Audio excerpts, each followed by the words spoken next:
คิดถึงบางโพอยู่บางโพไปจากกลับบางโพเคยอยู่บางโพไปจากกลับบางโพอินโอนหน่อยบองกุยกุนมาสนนเช็ดตุนมึงสมัยรู้อยู่บางโพคิดถึงบางโพเคยอยู่บางโพคิดถึงบางโพซ้ำลอยตั้งปีชนะมุนบางยืนยีกันคนข้าสังเวียรอยจังจะเสียจะมวยเมฆเมย์เฮ้ยแต่มันเจ้ามีโอนบ้านกีเมื่อตะเปียนี่ต้อนโกโก้มันตอนดีสมตรมมวยระยะเปียจำโตสะเรเลต้องตามเธอ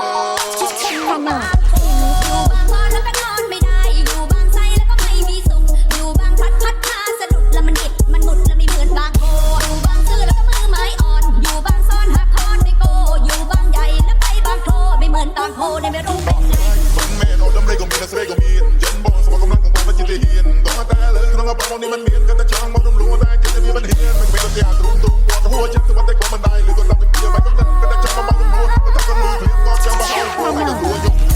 ฉันไม่ต้องเทวดาตามโดนตาเนี่ยคู่ก็ไปฉันยันมันร้องกันพรำสนาย้อนยำในกันทั้งช้ำทำไมกันส่งจะพาทุบใหญ่มาหกบิ่งต้องก็กะโกลาก็ทำไมสิ่งการเรียนใจเสียได้โบโบแต่สิ่งการช้ำทำไมเทวดาเอาจากบางโพไปเสียตั้งนาน